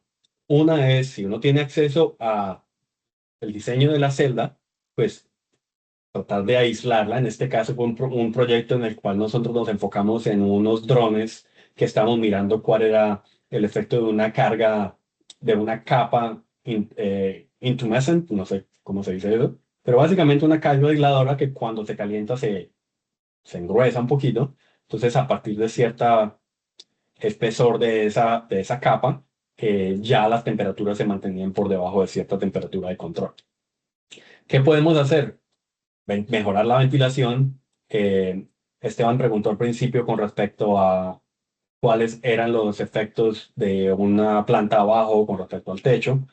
La ventilación pues tiene un rol importante. Digamos, no sé si han visto ustedes el tema de las cargas de viento y cómo se usan, por ejemplo, esta rosa de viento, no sé si se diga así en español, pero esta rosa de viento son pues datos que muestran la magnitud del viento con respecto a la dirección. Entonces, digamos, en este caso viene mayor grado de esta dirección noroeste y un poco en la dirección noreste. Esto lo usa uno para mirar dependiendo de la fachada del edificio, en este caso es más o menos este perímetro, cuál es la velocidad esperada dentro de la edificación. En este caso uno puede mirar que las temperaturas, las velocidades son mayores en rojo y menores en azul. Entonces hay unos puntos de una velocidad mucho más baja que hace que se lleve que sea mucho más difícil que el aire naturalmente se lleve este humo que pueda generar una explosión. Entonces, uno que hace en esos casos, uno puede hablar, por ejemplo, con un ingeniero mecánico que está diseñando el sistema de ventilación. Y hay casos como en este, en el cual uno podemos hablar y decirle, mire, yo quiero que usted me mejore los pies cúbicos, como el intercambio de el flujo de ventilación, en el cual paso de 6.800 a 12.500, y al aumentar el flujo de la ventilación que está pasando en cierto cuarto, y les voy a mostrar qué cuarto es en un momento, el pico del volumen disponible para esa explosión se redujo de casi más de 500 metros cúbicos a 80 metros cúbicos, y eso hace que mi explosión pues sea mucho menor. Entonces uno puede diseñar ahora para una carga mucho más reducida que si hubiera mantenido el diseño original del sistema de aire acondicionado, por ejemplo. Con el tema de explosiones es un tema bien curioso porque tiende a ser un tema que la gente olvida con respecto a las cargas o los riesgos de las baterías de litio. Este es el laboratorio que les comenté acerca de un laboratorio de baterías. Ese es uno de los distintos laboratorios. Y aquí adentro estaban probando distintas baterías. Entonces nosotros miramos cuál es la disponibilidad, qué tantas baterías podrían haber ahí y cuál es el volumen de gas flamable que podría estar ahí. Entonces estas ventanitas amarillas que ven ahí en realidad son parte de un diseño que se hizo, que en realidad son paneles que se van a abrir a partir de cierto grado de presión y de impulso, y eso hace que la presión interna del cuarto se mantenga por debajo de ciertos valores. Entonces, en este caso, por ejemplo, si hubiéramos seguido el código de diseño mucho más prescriptivo, nos hubiera obligado a poner muchas más paneles de alivio de explosiones del área que teníamos disponible en la pared externa de este laboratorio. Entonces, a través de como el desarrollo el diseño por desempeño, pudimos mirar cuál era el área en realidad que se necesitaba para mantener las presiones por debajo y la temperatura que eso implicaba. Dos ejemplos con respecto a la estructura. La protección pasiva, normalmente esta pintura intumescente o ciertos distintos valores de protección que se pone, de capas de protección que se ponen a las estructuras. Normalmente uno puede ver en edificios, en parqueaderos, por ejemplo, estas capas, unas capas basadas en algunos materiales cerámicos, digamos, que uno puede mantener la temperatura por debajo de cierto valor y uno puede, así como uno hace el desarrollo del diseño estructural, pues uno puede ahora aplicar las cargas que uno espera la estructura sobre las cuales va a estar la estructura sometida y uno puede mirar, ok, cuál es mi deformación tanto en la expansión térmica como en la contracción y eso qué efectos puede tener en la estructura y en los distintos componentes que la estructura tiene.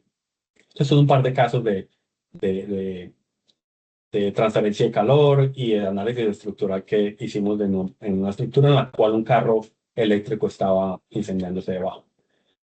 El tema de la falla del concreto a altas temperaturas, yo creo que es un tema que está súper vivo y aún con muchas incógnitas en cuanto a cómo se desempeña el concreto a altas temperaturas. Entonces, unas maneras de mitigarlo pueden ser, por ejemplo, agregar estas fibras de polipropileno que hacen parte de la mezcla de la estructura, que al aumentar la temperatura se derriten y permite que la presión interna del contenido de agua y humedad que el concreto tenga, pues pueda liberar parte de esa presión. Pero todas esas han mostrado que sirven, pero pues cuánto se cuantifica y cómo se modela y cuánto uno puede decir cuál es el desempeño de cierta estructura ante cierta carga, pues es un tema que, que está todavía en investigación. Entonces, ¿uno qué hace? Uno puede mirar, por ejemplo, si hay capas que uno puede terminar sacrificando dentro de la estructura, que en este caso, por ejemplo, teníamos un slab que tenía cierta cantidad de capas, entonces dijimos, no, pues yo puedo agregar una capa extra, digamos, el mismo contenido de hierro que yo necesitaba para mi, ¿cómo se me puede olvidar la palabra en español? Para mi estructura en concreto, pero sí hay algunas investigaciones que muestran que normalmente este desprendimiento o resquebrajamiento de la capa de concreto normalmente para en el primer nivel de las barras de refuerzo. Entonces uno puede crear como como capas adicionales de acero que puedan servir como medio de sacrificio para una carga térmica eventual. Está el tema de rociadores y hay otro tema completamente aparte de investigación en cuanto a cuál es el efecto de los rociadores en llevarse la carga térmica de las estructuras y pues hay cierto grado de información al respecto, todo en realidad un poco en desarrollo. Hay una opción medio más obvia con respecto a inundar los carros o las baterías que están en peligro. Pues eso es posible, pero es impráctico en muchos de los casos.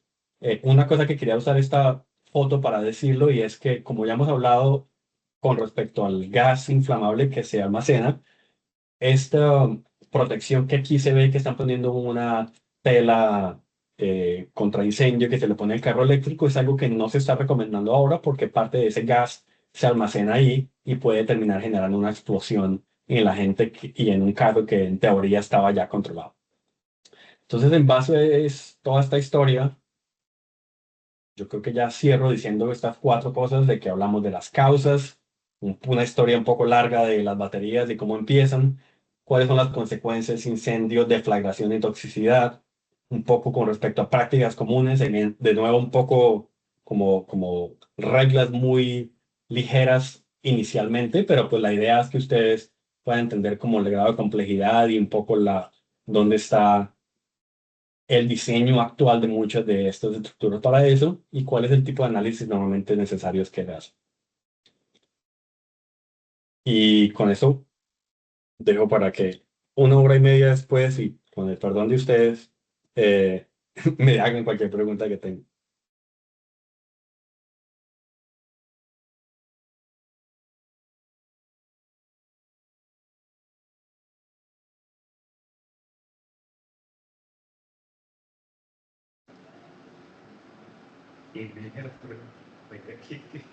Creo que no lo entendí. No, es que no lo escuché. Qué bueno. No, estamos pendientes, Juan, y muchísimas gracias por la presentación, la verdad, muy interesante. No sé si aquí en la sala, sí, tenemos ya una pregunta. Está Gustavo, que se pregunta desde hace rato. Juan, muy interesante tu tema. Definitivamente el tema que se debe abordar hoy en día, ¿no? O sea, se está haciendo una transición a vehículos eléctricos, a dejar de depender de los fósiles para, pues, para los vehículos y en general para toda la actividad humana. Y pues definitivamente la Academia Colombiana no se puede quedar retrasada en esos temas. O sea, me parece importantísimo que la Academia Colombiana empiece a trabajar el tema de investigación en energías renovables, en energías sostenibles. Creo que hay mucho por trabajar. El tema pues de cantidad de ideas que hay acerca de uso de energías renovables. Se me viene a la cabeza rápidamente, yo no me acuerdo si es la Universidad Nacional o la de los Andes en Bogotá, bueno, alguna que tiene un cruce peatonal y ha instalado sensores para recolectar energía de la gente que camina por ese sendero. Me parece muy interesante y pues bueno, por ahí se tiene que ir mucho del camino de investigación en Colombia. La pregunta que yo te hago es, en tu visión, tú que estás metido en este tema, ¿cuántos años de vida le das al vehículo de combustión interna? Al vehículo tradicional, ¿cuánto tiempo le das para que ya sea descontinuado y sea el vehículo eléctrico el que empiece a mandarla para... O sea, digamos que ya está mandando la parada y todo, pero ¿cuánto tiempo le das para que ya sea obsoleto un vehículo de combustión interna? Qué buena pregunta. Yo,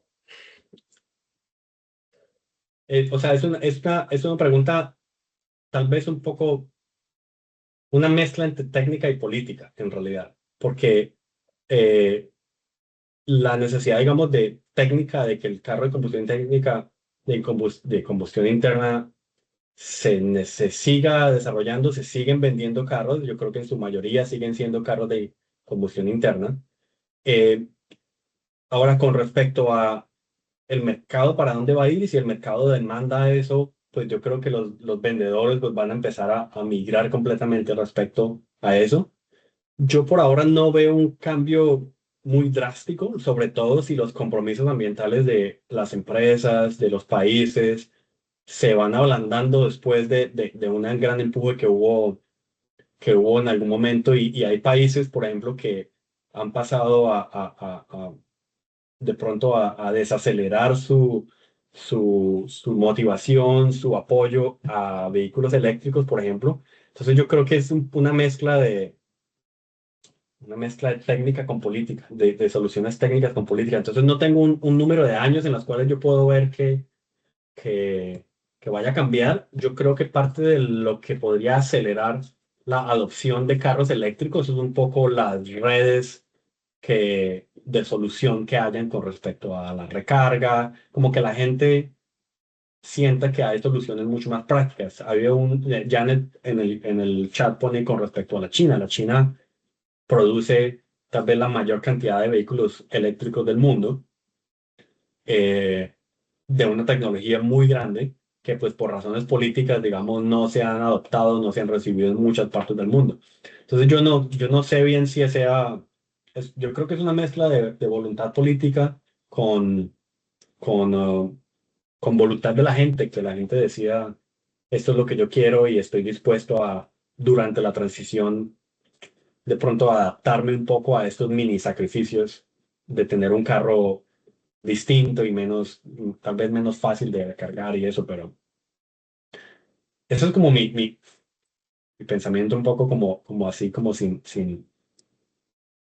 más, no sé, profe, que si tiene... eh, aquí veo una mano levantada. Johanna. Sí, Juan, hay Sí, gracias. una... Sí, hola, buenas tardes. Sí, tengo tres preguntas. Una es si los vehículos híbridos los abordan igual en el análisis. Sí, los vehículos híbridos, pues la gran respuesta es sí, pero normalmente es la pregunta, normalmente uno se enfoca es como cuál es el inventario que existe y los distintos escenarios que hay. Por ejemplo, si yo estoy mirando un parqueadero en particular, yo no sé si el carro que vaya a ver es híbrido o no. Entonces, normalmente uno mira cuál es el vehículo que puede ser de pronto más representativo o con mayor almacenamiento de energía y yo lo uso para probar distintos escenarios. Entonces, en la práctica, la selección de un híbrido con uno eléctrico en el análisis, eh, digamos que sí se puede hacer y la metodología básicamente es la misma, es como una superposición de energías, digamos, solo que la batería pues tiende a ser un poco más pequeña. Entonces uno tiene una batería pequeña, pero tiene una gasolina, en general no tienden a gobernar los diseños. Y esa es como la gran respuesta. Ok, y otra pregunta, bueno, esa es como una de las la amenaza en la que nos enfocamos hoy. ¿Qué otra amenaza cree usted que puede presentarse a futuro o que tiene potencial para investigación hacia las estructuras, hacia las edificaciones? Uh, hay, yo creo que hay muchas. Y yo ahí tal vez me estoy mirando ya los profes en la UIS, en todos el largo listado de temas de investigación que ellos proponen. Nosotros por lo menos hemos mirado el tema digamos, yo pues tengo una visión un poco miope de lo que yo trabajo, entonces parte de eso ha sido con respecto a el tema de los carros eléctricos. En la misma familia de problemas están los carros, por ejemplo, de fuel cell, que son como, no sé, celdas no sé cómo se diría, pero básicamente ellos tienen un tanque de hidrógeno almacena toda esa energía, parecido como a los de gas natural vehicular, digámoslo así, solo que es un gas mucho más energético que el gas. Y entonces, pues ellos tienen un problema parecido, sobre todo con el tema de las explosiones. Desde el punto de las estructuras, yo creo que pues como uno cada vez está optimizando las estructuras más y más, yo creo que uno está empezando a explorar nuevas fronteras, digámoslo así, cada vez más. Entonces uno empieza a sacarle más y más jugo a la misma estructura y eso hace que haya muchos temas por investigar. Sin duda el tema de incendio por estructuras, incendio, por ejemplo, es el de cómo se comportan el concreto con respecto a las estructuras. Hay mucha investigación que se está haciendo ahora. El eurocódigo que está a punto de salir habla un poco de cuáles son como consideraciones con respecto a, por ejemplo, la capacidad del concreto, con respecto a la contenido de humedad, con respecto al tamaño de los agregados. Cada uno de esos tiene un factor, tiene una implicación o un efecto más bien con respecto a cómo esa estructura en concreto se desempeña ante cargas altas. El tamaño del pedazo que se desquebra tiende a ser más grande que en los concretos de alta capacidad de compresión con respecto a los que no. La más obvia tal vez es el contenido de humedad, ¿sí? Si uno tiene un contenido de humedad alto dentro del concreto, eso hace que ese agua que está dentro del concreto se evapore, genere presión interna y dañe mucho más de la estructura. Entonces, casi que hay muchos temas que uno de pronto puede pensar que están inventados, pero la verdad es que uno empieza a ir cada vez más profundo y más profundo y ahí hay tema para rato, pues. Ok. Buenas preguntas. Y la última pregunta es, yo he escuchado en redes sociales que dicen que digamos que la selección digamos, de la producción masiva de nuestros vehículos de combustión interna también fue una decisión política para apoyar la recuperación económica en algunos países. Se habrían derivado eso por vehículos con hidrógeno, por otros vehículos.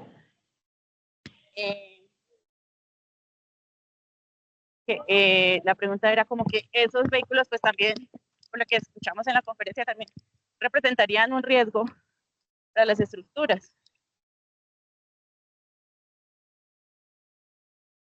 Sí, yo creo que los vehículos, ahí se cortó un poco la pregunta, pero yo creo que pues cada vehículo, tiene su demanda distinta. Entonces uno esperaría que cada uno hay que mirarlo como caso por caso. Yo no sé si llegamos al momento en el que el diseño sea completamente prescriptivo, digamos, uno puede decir, o asuma que esta es la carga, todavía no lo veo muy claro. Es posible que sí, yo creo que parte de los bordes del problema seguramente estén cubiertos, digamos, si uno dice, si usted cumple ciertos requisitos, como pasa con viento, tal vez, si usted cumple con ciertos requisitos de geometría, de área, de capacidades, no sé qué, este diseño le sirve. Cualquier cosa más compleja que eso, le toca que hacer un diseño, un análisis detallado. Ok, bueno, gracias. Gracias. Una Juan pregunta. Guillermo, José, dime. sí, hay una pregunta en el chat. Ya respondiste parcialmente esa parte, nos la hace Janet Matilde Soto. Ella pregunta, entiendo que los mayores productores son empresas chinas, igualmente es el país consumido, es el país mayor consumidor, ¿es correcto? Creo que ya ahí nos respondiste eso, pero luego comparten cifras, datos para el avance en desarrollo de nuevos modelos, los chinos. Es bien interesante el tema con la China, porque hay como dos cosas. Hay una, ellos sin duda, yo creo que están más avanzados que cualquier país. Ellos tienen una cantidad de vehículos eléctricos de muchas capacidades, de muchas marcas. Muchos de esos nunca salen de China y son en realidad súper baratos también. La mayoría de las baterías que se hacen en el mundo, yo creo que ellos son los mayores productores de estas baterías. Eh, el rollo un poco es con respecto a los riesgos que estas baterías hacen. Digamos, por ejemplo, yo el año pasado estuve en una conferencia muy grande que se llama el Battery Show. Entonces, una cantidad de empresas chinas vinieron a presentar, eso fue en Detroit, a presentar cómo ellos querían vender como una llave en mano de procesos de creación de batería en los Estados Unidos. Y ellos, cuando uno le pregunta tanto a los que las hacen, como a los que venden los proyectos, como a mejor dicho, cualquier persona de casi de esa cadena, la mayoría de gente le dice a uno, yo ya tengo una manera de mitigar ese riesgo. Sí, como yo ya hice parte para mitigar ese riesgo y, y un poco como no sé pero en mi opinión, los datos no los comparten. En otras palabras, ellos seguro han hecho lo mejor posible para mitigarlo, pero no es un riesgo que se vaya simplemente con que, no sé, uno maneje el sistema de manejo de las baterías o que uno no sé, maneje un poco el tema de la parte térmica. Entonces, una de las preguntas que yo hice a muchas de las personas era, ¿qué buen sistema tiene? ¿Qué podemos hacer ahora o sea, tiene datos de capacidad de cuánto es la composición química que sale, cuál es la tasa térmica que emite su batería? Porque cada batería, yo he hablado de las baterías de iones de litio como si fuera una sola. En realidad eso es como una sombrilla de baterías que dependiente de las composiciones de los cátodos principalmente, varían en densidad energética, varían en qué tan reactivo es el gas que emite esa batería y por lo tanto qué tan grave es la explosión, digamos, que pueda generar. Entonces uno trata de preguntarle a los que venden, yo quiero mitigar mi riesgo contra su batería, y la respuesta típica es, no, mi batería no tiene problemas. Entonces, yo espero que las aseguradoras, yo espero que de pronto un espero muy optimista es que los datos que hayan salgan y sean disponibles para la gente. Yo creo que hay más esperanza con que las universidades y los grupos de investigación entreguen esa información antes que la gente que hace las baterías o que vive de ello, como las aseguradoras, las hagan públicas.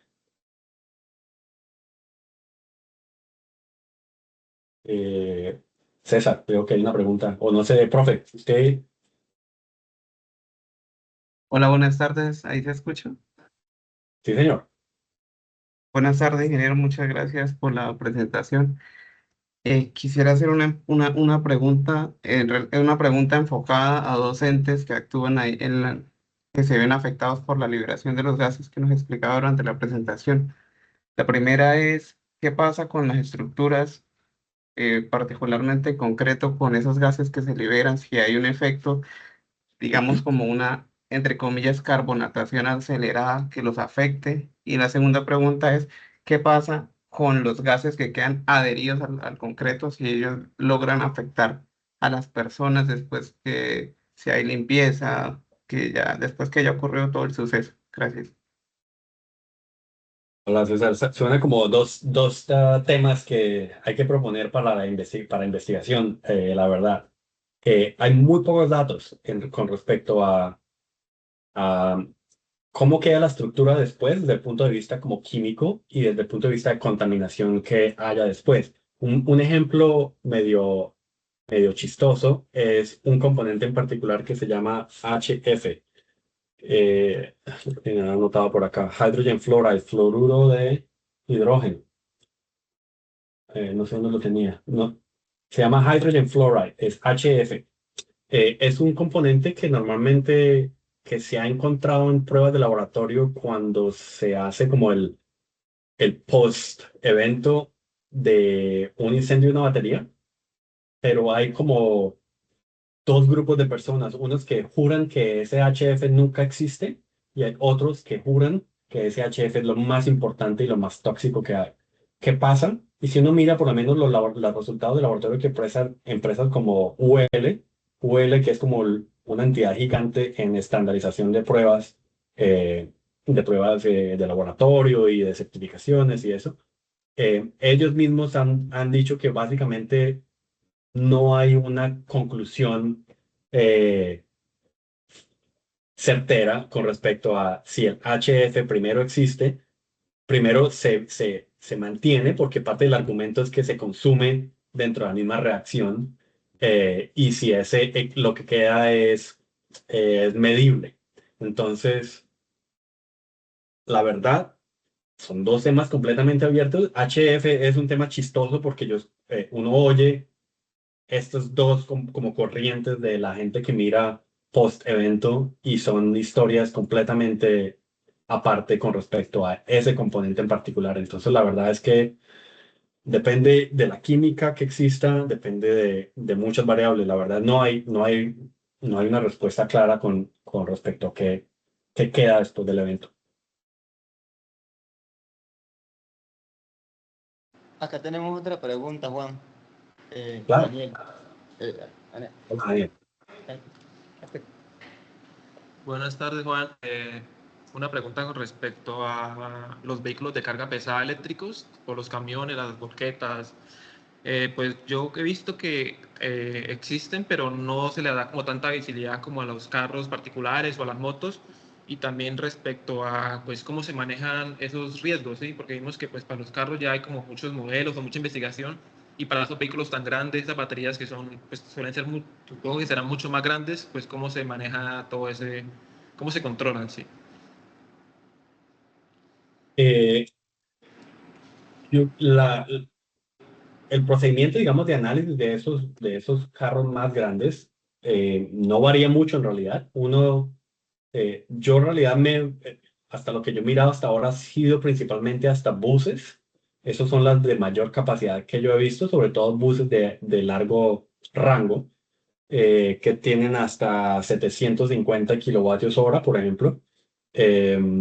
Yo creo que los carros de tráfico pesado, digamos que tienden a ser muy parecidos con respecto a la capacidad de las baterías y de nuevo, hasta ahora hay muy poca información. Daniel, tú hablas de que se sabe acerca de los carros, en realidad no se sabe mucho acerca de los carros mismos, de cuál es el contenido, la emisión de la carga térmica, todo eso hay poca información. Hay información de carros sin baterías y hay información de baterías de celdas y módulos y eso. Entonces, lo que hasta ahora la metodología que hasta ahora se está haciendo hasta que haya alguien, no sé, en la WISC, en alguna otra universidad que diga vamos a hacer todo el proceso de falla de recolección de datos de vehículos para poder mirar cuál es la carga real de eso. En la práctica, uno mira cuál es la energía total disponible de ese sistema, digámoslo así, si uno mira el carro como un sistema. Entonces hay partes combustibles, hay una batería y hay una carga potencial. Entonces, si es un carro que está además cargando, no sé, gasolina, pues sería un riesgo un poco distinto. Entonces hay muchas partes, pero la manera en la cual yo lo miraría es simplemente como un poco una adición de problemas que, que, que puede generar un efecto mucho mayor, pero no hay datos suficientes para uno poder decir es 2, 3 veces más grave que un carro normal de una batería equivalente.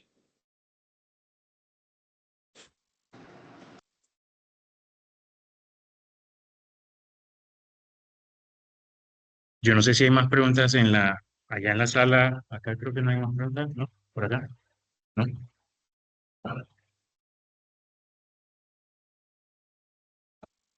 Creo que no, Rafa, Juanqui, creo que no, sí, dale, sí, dale. acá. No, ha sido en realidad una presentación muy, muy interesante porque uno está acostumbrado como a cierto tipo de amenazas, ciertas cargas pues, generalmente ambientales y esta es una acción, ¿cierto? Que está ahí latente, que va a ir creciendo, que a veces no le hemos prestado atención. Ahorita Gustavo lo mencionaba muy bien, va a aparecer, ¿cierto? Y abre ideitas, abre chispitas de cómo podríamos nosotros mitigar ese efecto. Yo recuerdo que hace varios años, de hecho, el profesor Ricardo Cruz estaba investigando en cómo esas fibras que tú mencionabas, que eran de polipropileno, él las estaba reemplazando por fibras de fique, agregando una capa sacrificial de mortero reforzado con fibra de fique y hacía investigaciones con termocuplas y incendiando y le estaba dando buenos resultados. Entonces, claro, estaba pensando tal vez en otro fenómeno que había generado ese incendio, pero seguramente ese tipo de trabajos habrá que revisitarlos, ¿no? Porque es un fenómeno que sigue ahí y todo lo que mencionaban César allá también, lo de la carbonatación. Entonces, de mi parte te agradezco mucho por todo lo que nos has mostrado hoy. No sé si hay alguna última pregunta, algo que haya salido en este último instante, nada. Y nada, de nuevo agradecerte mucho por tu tiempo, pedirte disculpas por los inconvenientes que tuvimos acá porque generaron ese retraso. Y nada, Juan, y muchísimas gracias. Y recuerda que aquí en la UIST estamos esperando, ojalá podamos hacer otra presentación presencial pronto, el otro año, no sé. Y esta es tu casa, Juan. José, no, a ti muchas gracias por la invitación. A mí la verdad pues me alegra mucho porque pues no hace mucho tiempo estaba yo sentado en el otro lado. Entonces la verdad, para mí siempre es mi casa, digamos, yo la verdad tengo un orgullo muy grande pues, de ser egresado de la UIS y sobre todo del potencial gigante que tienen los estudiantes que tenemos en la UIS, ¿no? Entonces, para mí la verdad es un placer. José, tú tienes la información mía, cualquier cosa que desde mi punto de vista alguien tenga alguna duda o una pregunta o todo eso, pues con el mayor de los gustos, ahí estoy siempre disponible para usted. Listo, sí. Bueno, Juan, y muchísimas gracias. No sé si le damos un aplauso a todos y allá. Juan, me regalas un momentitico que aquí hay unos asistentes especiales. No sé si, a ver, ve, ahí hay aplausos virtuales. Gracias. No sé si tú sabías, pero Por acá hay unos asistentes especiales.